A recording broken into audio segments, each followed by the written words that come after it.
What do you believe right now that's making you feel this way? And when you analyse it, you realise how irrational you can be at times. Every single one of our major customers and minor customers all shut their doors overnight. It's not sales per se, but the outcome of it is, because people get to know you, they get to see you. But, what's the culture like at the business? What do we stand for, the values? I've got to tick that box on my personal development programme I don't really want to be here. Scaling up a business isn't easy. If it were, we wouldn't have less than 4% of businesses scaling beyond 10 employees or around £1 million turnover level, and less than 1% beyond 50 employees. But the contribution that we make as owner-managers to our economies is immense and should never be underestimated. Yet it can be a tough gig for all of us at times, and only other business owners truly understand the challenges that we face. And through ScaleUp Radio, we aim to help make things a little easier. We interview guests who have been where you are now and may have faced some of the challenges that you are facing. And they offer their thoughts and advice on what has worked for them, as well as what didn't. And we've also combined many of the lessons from these interviews, and also through working with hundreds of owner managers over the last 10 years or so, into a practical scale-up handbook that we've called the Entrepreneurial Scale-Up System, or ESUS. And it's for owner managers like you and me as we navigate our own scale-up journey. And you can order a copy through your favourite online book retailer, or by going to all the W's, esusgroup.co.uk, www.esusgroup.co.uk.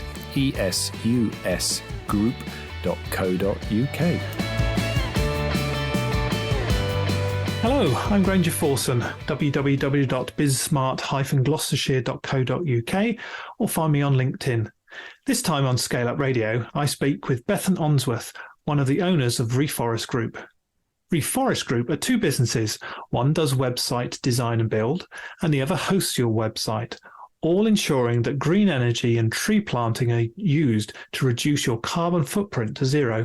They started a few years ago, and they have already grown to 6 members of the team. Bethan and a business partner are also digital nomads and work around the world throughout the year. During this interview, they were in Spain. They ensure that their carbon footprint is zero with everything they do. But what I didn't realise until I stopped recording, so I'm saying it now, is that the 2 new members of their team that they talk about also fit their values of this and are in Spain with them, so they have become a digital nomad business. As always, we cover a lot of ground, including selecting your team based on your values and theirs is easy to do and is very rewarding.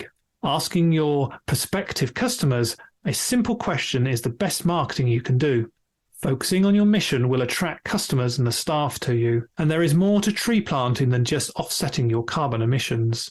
What is so inspiring about a conversation with Bethan is how much her passion to make an impact to reduce the carbon emissions of the internet to zero drives the business.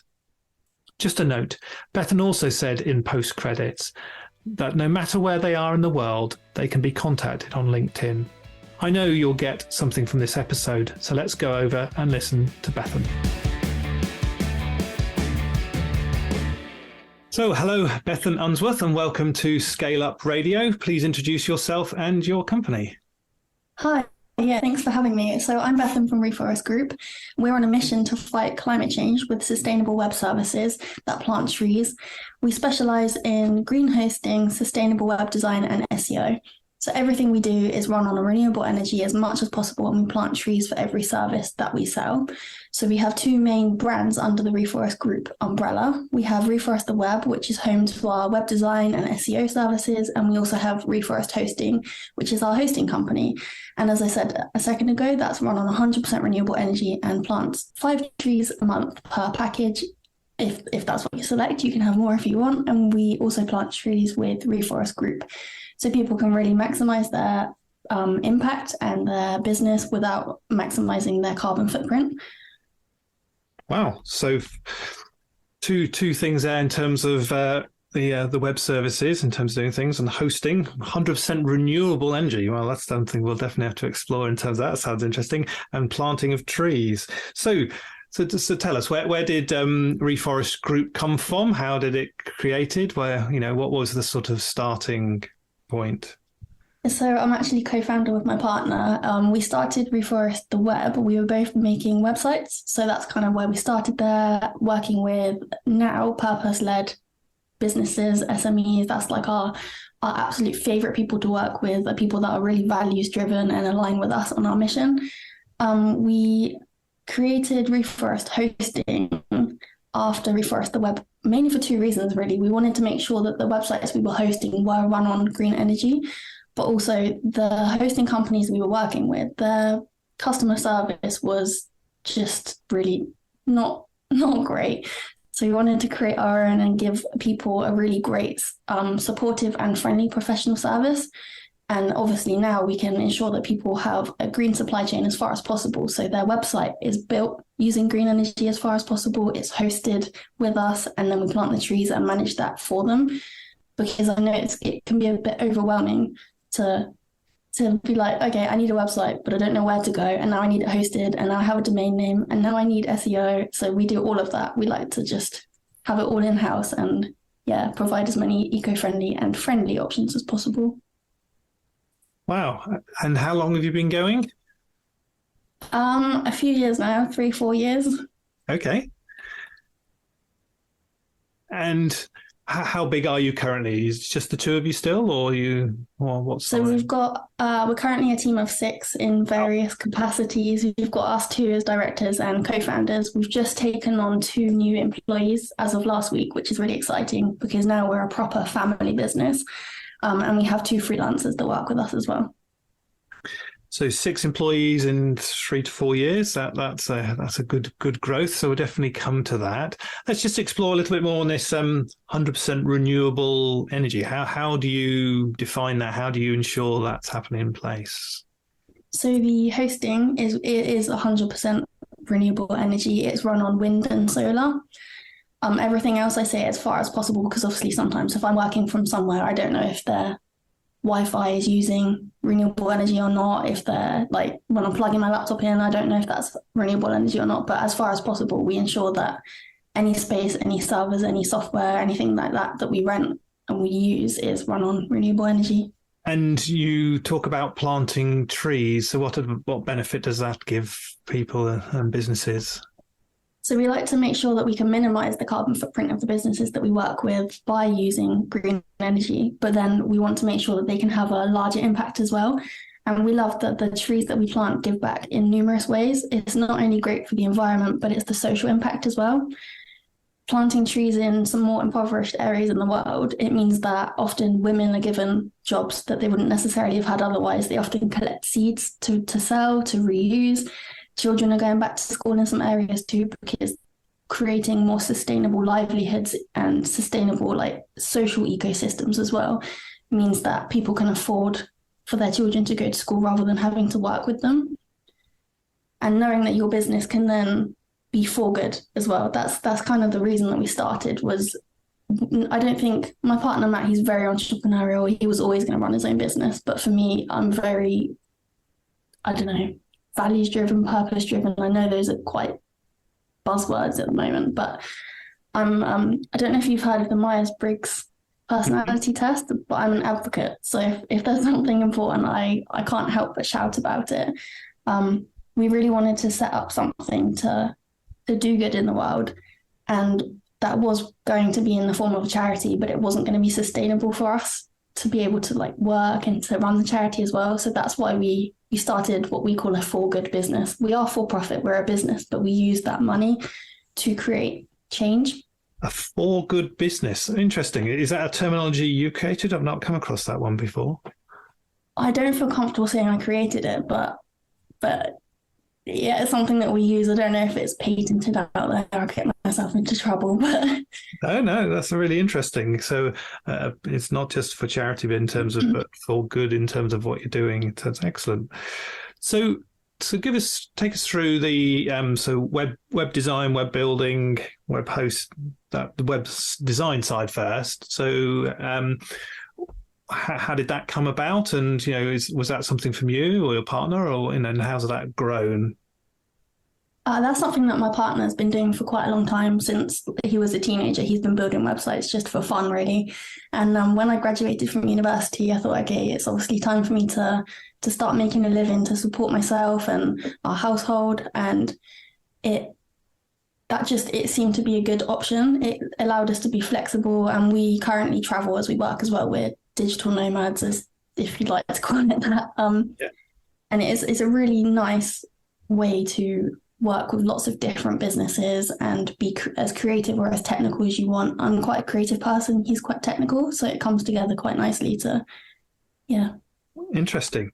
And you digital nomads. So describe that for us. Where do you go? How do you work when you're a digital nomad? We've been doing this since 2019. We've been Central America, around Europe a little bit, and work is always the priority. That's what enables us to do that, and it's obviously us working with these companies, that's what pays our bills. So we always make sure we have places with good working environments. Like the Wi-Fi is probably the first question we ask the people on Airbnb or Booking or wherever it is, okay, can you send us a quick speed test of the Wi-Fi? Because that's obviously that's a priority for us. And we work generally as any other person, I suppose, in the week.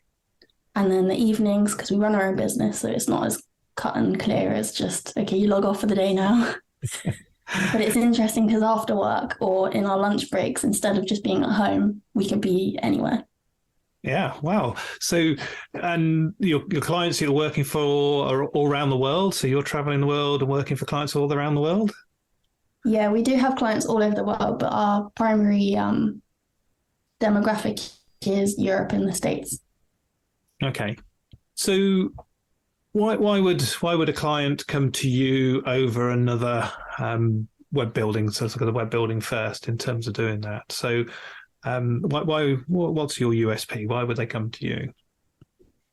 I mean, our USP is obviously the trees, and I know that's not as unique as it used to be because we started doing that a few years ago, and I'm happy to have the competition now that everybody seems to be planting trees. That's a really good thing. And I suppose maybe that is our USP now, is that we do really care. And it sounds kind of cheesy, but we care about all of our clients. We advocate for their businesses. We want to support them. And if you're having a tough month, you can talk to us about it. We're not a massive corporation that's going to say, okay, you didn't pay your bill on time, we're going to lock it down and shut you out now. We are always there.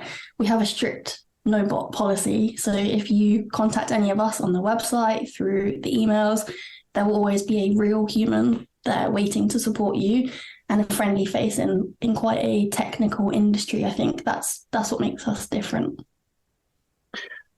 Yeah, a no bot policy. It's interesting. Yeah. For good business, no bot policy. I'm liking this in terms of, a friendly face to come and talk to. You can see why your clients enjoy that and keep coming back.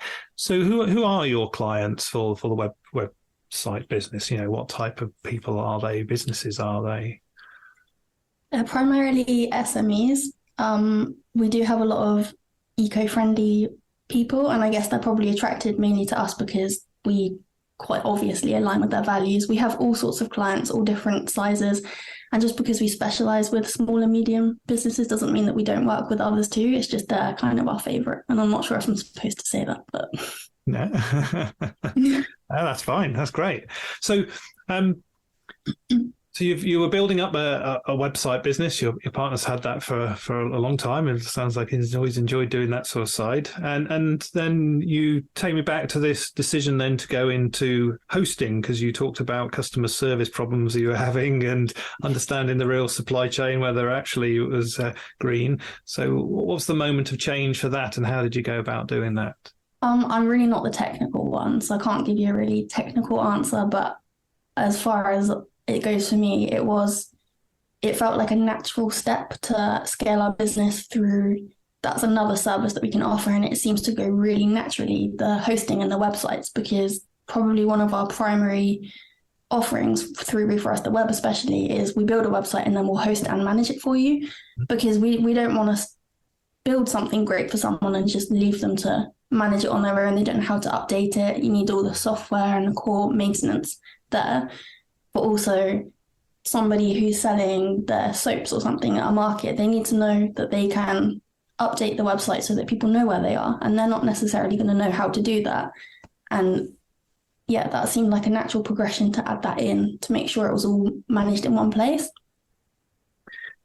And in terms of then the marketplace, you brought those two services together, and you're giving a sort of a complete holistic approach in terms of web services and meeting environmental requirements that people want and do, which is fantastic. What you talked about, people are now catching up with you. What are the trends and the changes in the marketplace in terms of hosting and web services that are environmentally focused, like yourself? I think the tree planting is probably the biggest, that all of a sudden everyone's planting trees. I mean, I remember a few years ago when we first started talking about Ecosia. I don't know if you've heard of it, the search engine that plants a tree with every search. Nobody seemed to have heard of it, and now it's huge. It's massive. They've planted millions of trees. And I can only see this as a good thing, that people are starting to catch up with that, and it's becoming, I don't know, that's definitely not a good thing, but people are probably more unique now if they don't plant trees with their business than if they do. And I love that that's becoming like a default. Yes, we own up and we take care of our carbon footprint, and we do this kind of thing. And I think also green hosting is becoming a lot bigger of a thing. I can imagine when we first started saying green hosting, people would say, what's that? And they still do to a certain degree, but it's definitely becoming more of a thing. And there are checkers online where you can go and you can put your website in to see if it is hosted on green energy. So I think that's the way that the industry is changing, is that it's just people are becoming more aware of this, the internet's carbon footprint, things that were invisible to the eye, but they have a massive impact, that now we're finding ways of measuring these and realizing that it really is important. And you talk about measuring that must be a whole industry in its own right, in terms of trying to measure carbon footprint and measuring those things. So how do you do the tree planting in terms of that service? Is it something that you buy from somebody else, or is it something that you organize? Yeah, so we do use a tree planting partner because they are experts in their field. And I'm sorry for the pun, that was not intended. That they make sure that the trees are planted, the right trees are planted in the right place at the right time, and they ensure that the trees that are planted will survive. I think it's important to take responsibility for that, because you can't just go cutting things down to plant other things just to check a box and say, yep, I've planted a tree, when actually it's not going to survive. There's just no point. So we partner with third-party organizations, other organizations that take care of that for us, and we can verify it all, and just we can get on with what we're doing, knowing that they're doing what we need them to do. Yeah. So you've been on a journey in terms of developing and growing your business, and I'd like to sort of explore some of the things that have gone right for you, and maybe some things that haven't gone well, and what you learned from those. So take us through, a few things that have been really successful in terms of the last few years in terms of your business development. So over the last few years, I think what we've done really well is we have focused on our mission and really used that to connect with other people.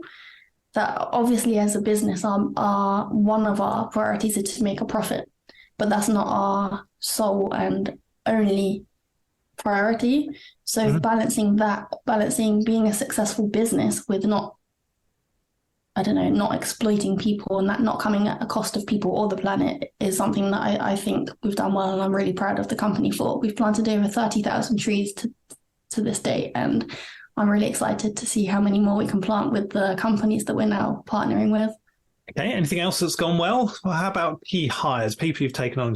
You've just taken on 2 new people. How do you ensure you've got the right people joining your business?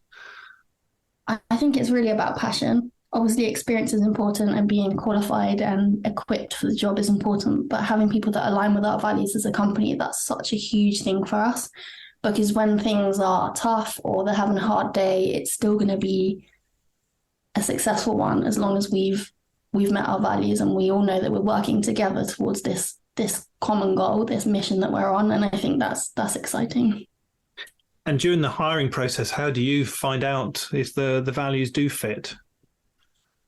I think that happens quite naturally. It's quite obvious if someone's like, I don't know, lying on their CV or stuff like that. You can tell by someone how they behave, how they interact with you, and even things like LinkedIn is quite useful as well to see how people are getting how they're growing their networks, how they're using their skills and what they're using them for. I think it is quite clear.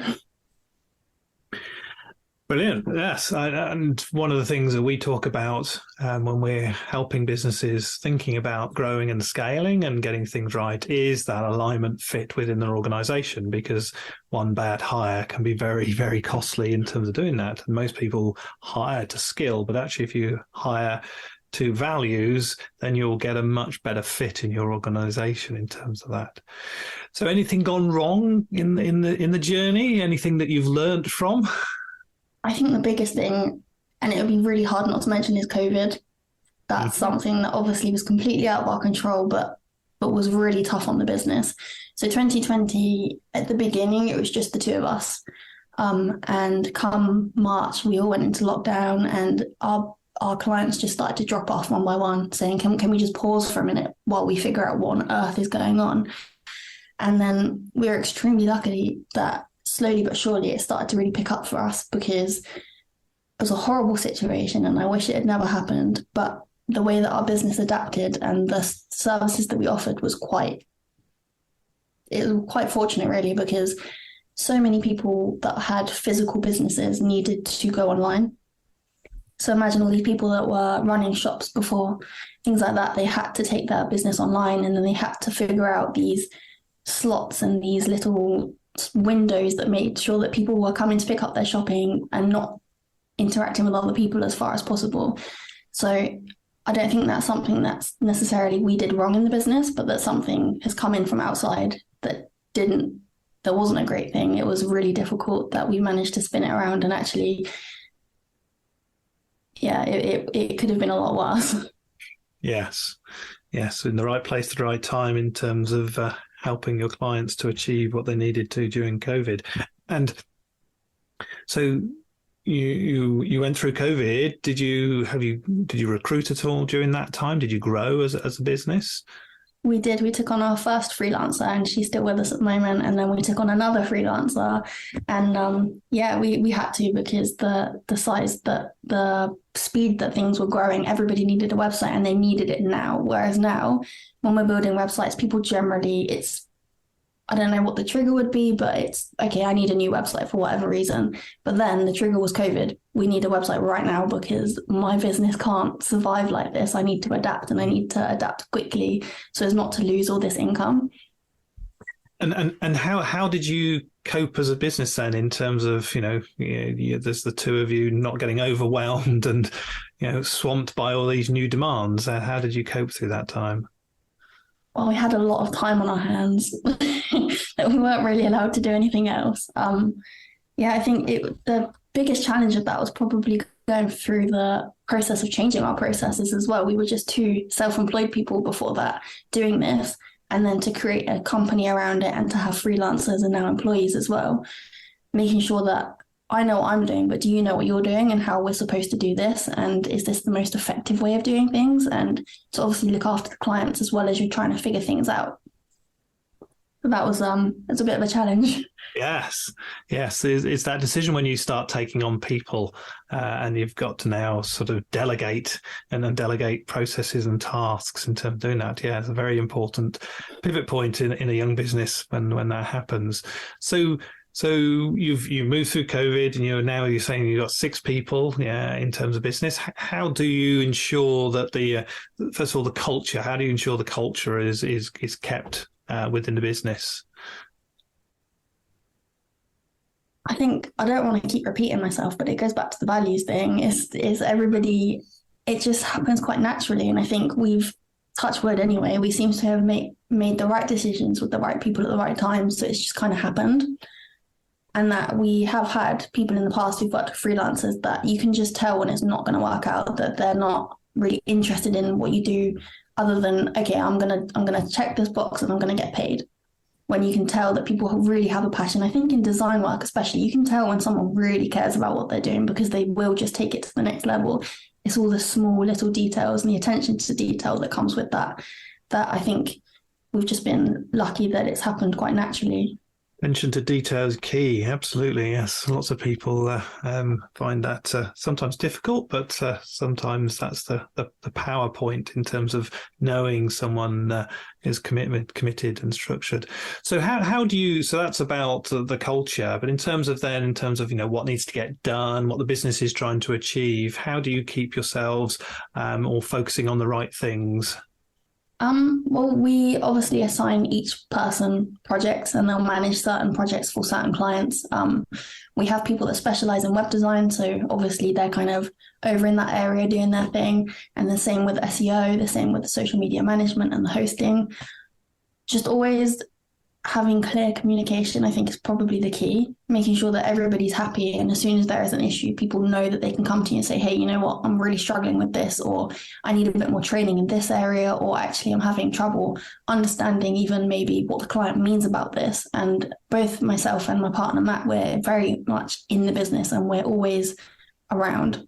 So I don't think we've ever really had any issues with regards to people doing the right things, because we're just always there to check in, and as soon as something might come up, we're there. And do you use any key systems, technologies to link you all together and make that work? Yeah, we have a company CRM, so all of our clients and our leads and everything's on there. We can assign projects to people, manage them. That's probably the core of our business is run on there. Right. And in terms of then coming together, do you use Zoom or anything like that? Any tools of that, or do you all work together in the same place? So then 2 new people, as I mentioned earlier, we are a family business now. So the 4 of us are together in the same place. Okay. So we can just literally talk to each other the old-fashioned way. And the other 2, we work just through the CRM and through emails and things. And I think because a lot of what we do is it's online, we don't necessarily need to have Zoom meetings to talk about things unless it's important. The way that I think that's probably because it's the way we've built the business. So when we have web design briefs come through, we literally have everything from the client on a document, and it's quite easy then to share that with the team to make sure that everybody knows what they're doing, and it's so much easier to come back to because it's written there. Yeah. Excellent. No, I like that, and that's an important function of every business, having the written documents, the structures right in terms of doing that. So, lots gets thrown at you, lots happening. How do you manage not getting overwhelmed and keeping that barrier between home and work life? I really like to take time just to find stillness and calm. So whether that's like going outside and literally unplugging, going for a walk, anything like that, I really love, because it's so easy to just stay and stare at a screen all the time. You could wake up in the morning, check your phone, work on the screen all day, watch TV, and it's important for me to take myself out of that. And I think that's how I stay from getting overwhelmed, is stepping away a little bit. So I'm still connected. I still have my phone. If anybody needs anything, I'm around, but actually having that space is important. And working from home, I think it could be difficult to disconnect between work and home. I mean, it's the same place. If you work in the living room at the dining table, that's the office and that's the living space. So I find cooking quite useful because that's like my natural break. I don't have a commute. I mean, it's a 3-second walk down the hallway. It's not really So going and cooking is like that kind of buffer time. Yeah. It's quiet. You can think about other things, but you might chop off a finger, so you need to like concentrate. And I find that really useful to balance between them. That's work and home. Yes, you need to concentrate while yes, very much so. So an important aspect of any business, the lifeblood of business is cash and cash in the bank, and ensuring that's how do you as a business, how do you manage cash and keep an eye on the money flow in the business? I mean, obviously our superpower is having an incredible accountant. So knowing that actually we can't do everything, and that's really not where either of us specialize, is having her there to manage that for us. That's it really.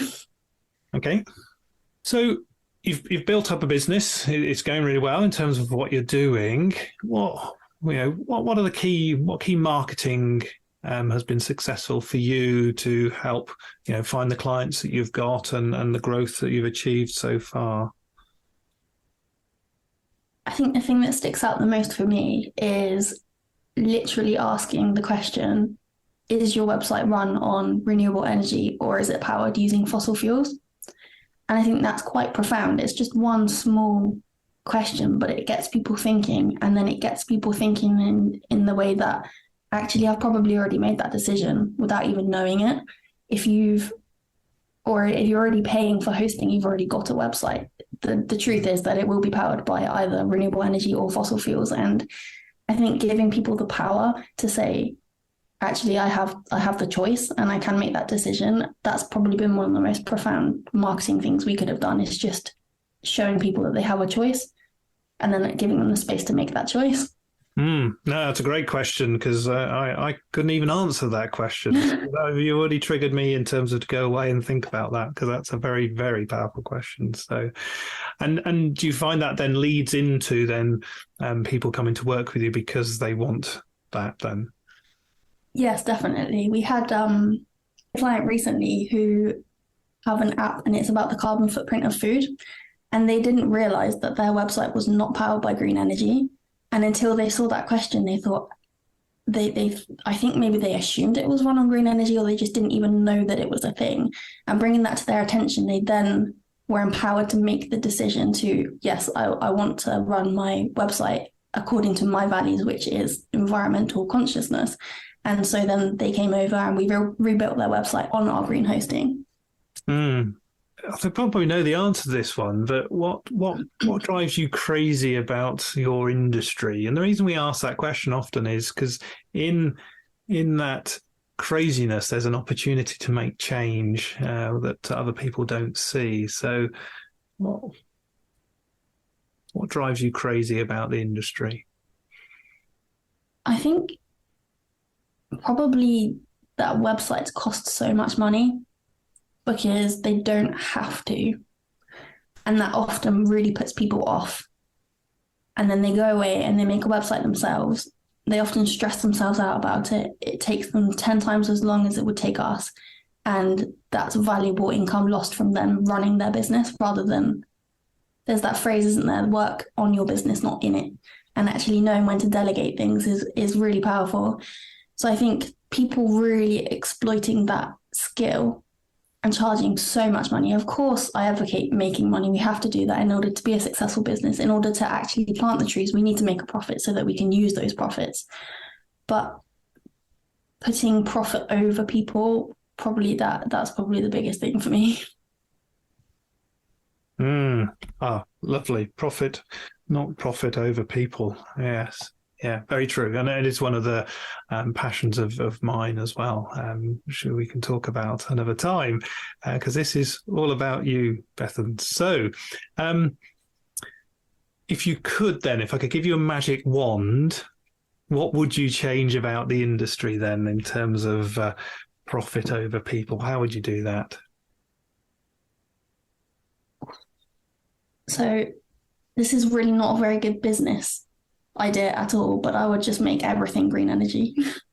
That would probably put us out of business overnight, or potentially take our USP away. But again, I think I would just have to make more websites or something, because the amount of websites out there, I can't remember the stat, but the amount of websites made per minute, if they were all just on green energy, the carbon footprint of the internet would be so much smaller. In fact, it would probably just disappear, because that would just be incredible.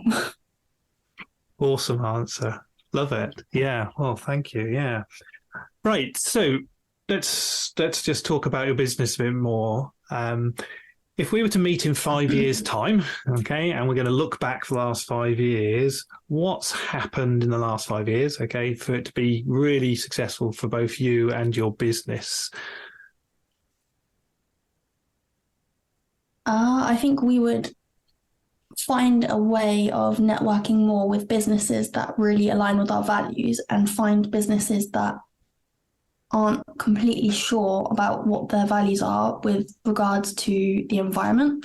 People that are kind of, we have two target markets really. The first is people that are passionate about the environment, people that want to make green choices. And obviously they're amazing, they're the dream client. But what about the people just before that? That they know there's a problem, they know that climate change is real, they don't know what to do. I think tapping into that, getting those people over and helping them to make a change is what would really help them, what would really help the planet, and would grow our business exponentially. Mm. And what are your goals for this year then? So for the hosting, we've set a goal that we'd really love to host 1,000 websites on green hosting this year, and obviously to plant as many trees as possible. 1,000 websites on green hosting. Wow, interesting objective. And how well are you doing on that? We're getting there. Yep. Excellent. Brilliant. Well, Bethan, it's been a fantastic conversation, and your passion for the environment and reducing the impact of the web. It really comes across in terms of doing that. Not only the way you talk about it, but the way that you've built a business around doing that. And starting from a website and having that difficulty finding the truth around hosting. And so you've built a business around hosting and proving that it's 100% renewable energy that's doing that. I love your phrase in terms of, it's for good business, in terms of doing that. Brilliant in terms of lovely thoughts. And your real focus and passion on values and understanding values in the business and how they actually knit a team together to do really successful. And it's not just about profit, it's about the people in the organization, how you find people to help that grow and achieve your goals in terms of doing that. It is really lovely and really comes across through that. And I've just, really enjoyed this conversation and understanding your business and where you're going with it. And I'm really excited to see you achieve, that growth and that passion for making the World Wide Web disappear, actually, because its carbon footprint will be zero in terms of doing that. So yes, fantastic. Thank you so much for this conversation. We always finish with a little quick fire round of questions. Okay. So, whatever comes first to your thoughts in terms of these. So if you could go back to the younger you, what would be your advice to yourself? I would say just believe in yourself and stop worrying about everything. Thank you. Yes. What books do you recommend? I really love Good Vibes, Good Life by Vex King. No, I don't know that one. I'm going to look that one up. What podcasts do you listen to? I really like anything by Mary Portas and Zero Carbonista by Dale Vince. Thank you. So apps, we talked about apps on our phones. What's the most important apps to you on your phone? Business-wise, probably Instagram, but personally, drink more water and affirmations. Excellent. Now, my favorite question of all, who has had the most influence on you as a business leader? I honestly don't think there's just one. The first person that comes to me is probably Mary Portas, because I recently listened to her podcast, but I like the idea of taking a little bit of inspiration from everyone and putting it all together into this little patchwork of goodness. Fantastic. And how can people get hold of you?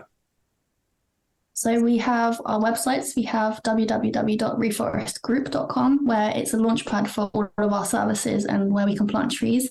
And if you go to www.reforesttheweb.com, we also have a free SEO audit on there as well. Excellent. Yes, something I need to go and check and take out on in terms of that. So, Bethan, thank you so much for the conversation today. It's been fascinating in terms of that. Thank you very much. Thank you. It's been a pleasure. I hope you enjoyed that discussion, and if you're building and scaling your own business, you might well be interested in our book, The Entrepreneurial Scale-Up System. And it's exactly what it says on the tin. It's a practical handbook around scaling a business in a structured way. And you can order a copy on all your favourite online retailers, including an audio version, or you can find it and other supporting resources on our website, www.esusgroup.co.uk. That's esusgroup.co.uk, which is esusgroup.co.uk.